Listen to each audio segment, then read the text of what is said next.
and I'm not allowed to say too much, but what I can say is that Hannah McKay is a woman who is sort of haunted by a very dark past, and wait, there's someone with a dark past on Dexter? Yeah, that sounds pretty crazy. What a surprise! Yeah.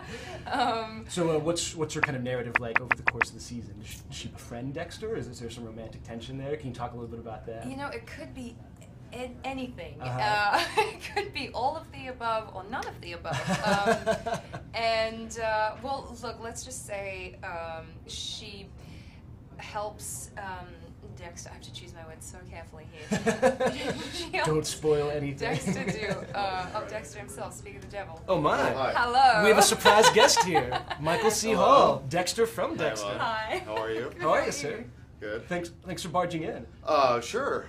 They sent me up the stairs and opened the door. And here you are. This is great. Now who's behind door number 2? So now Yvonne was just trying her best to not tell us anything at not say all anything. Yeah, about this we're new like season of Dexter's Dexter. press secretaries. Right, You know, right, we try to exactly. say as much as possible. So while saying as little as can possible. you Yes. go ahead and not tell us anything about the new season of Dexter? Sure. Okay. Perfect. We're done. But now, I do want to ask. I mean, Yeah, obviously, give me a specific question. I can avoid. absolutely. I do want to ask. At this point in the show, we've seen Dexter kind of go through so much. Obviously, the way that season finale cut off, I think everyone's really kind of anticipating what's going to come next. Can you talk just a little bit about, in the most general, non-spoilery terms possible, Right. where's Dexter at this season? Well, I mean, I think we first of all get to find out what happened in the immediate aftermath of the conclusion of 6. I mean, he's caught as red-handed as you can ever be caught. So we get to see that unfold. And I guess I can say generally, I think I'm excited about how the season is shaping up and shooting it, because I think the show is always at its best when he is in hot water. Mm-hmm. And he's just going from pot to pot to pot, of boiling water. It's exciting. I mean, is there a sense now that, like, after so many seasons, like, you need to even ratchet up that hot water even more at this point? Just Well, like it's nice if there's it's something boiling. that comes organically out of the story we've been telling that allows the landscape to fundamentally change, and that certainly happens with the discovery that Deb makes. The whole landscape has changed, and it's really exciting to be able to breathe life into a new energy. Now, what's the relationship like between Hannah and Dexter, or at least, like, where does that kind of start from?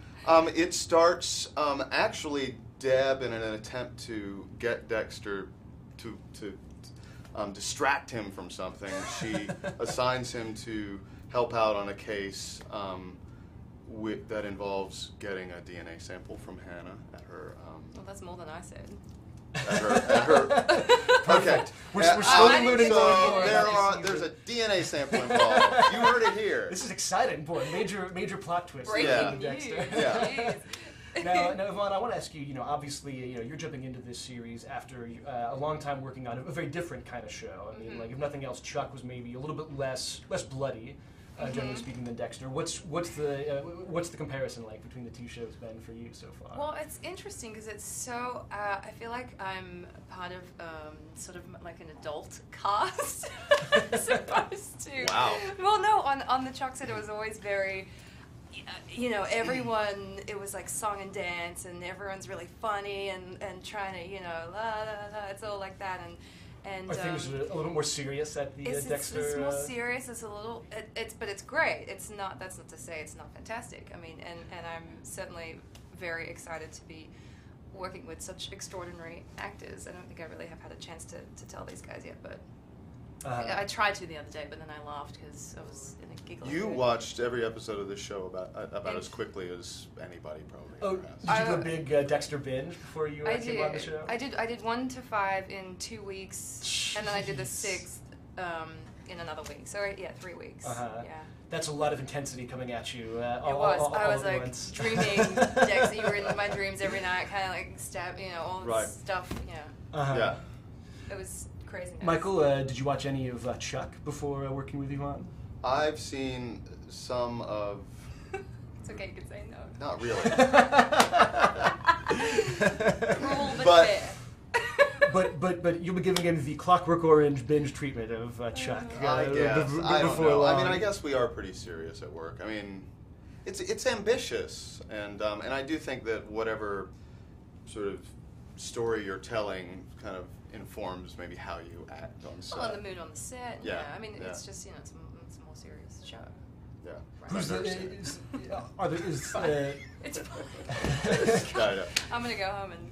Is there cry. is there anyone on set who kind of breaks the tension at all, or is it just a very tense, very tight? Desmond round? Harrington will. He's the jokester. Yeah, he'll act like a complete idiot. I notice he giggles a lot. Yeah, he's a giggler. Yeah.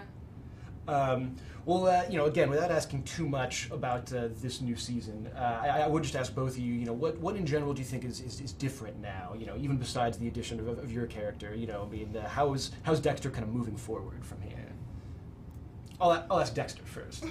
Well, I think, the story of the show has been a guy who initially says he's not capable of being human, slowly discovering that he does have some connection to a sense of his humanity. And a lot of that has been sort of a shinier, softer, happier version of what it might mean to be human. Mm-hmm. I think now that his secret is out, you see him behave in human ways, but maybe the less savory side of what it can sometimes mean to be human. To be paranoid, manipulative, and blatantly self-serving. Mm-hmm.